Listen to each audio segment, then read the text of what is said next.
The GoAnalytics dashboards are designed to highlight specific areas of focus for your fleet.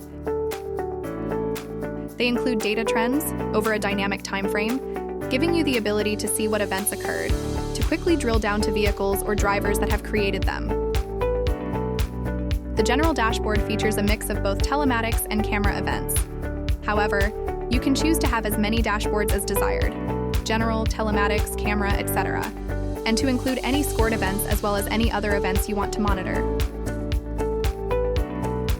The time selection tool allows you to choose the desired time frame for reviewing the events and their respective trends.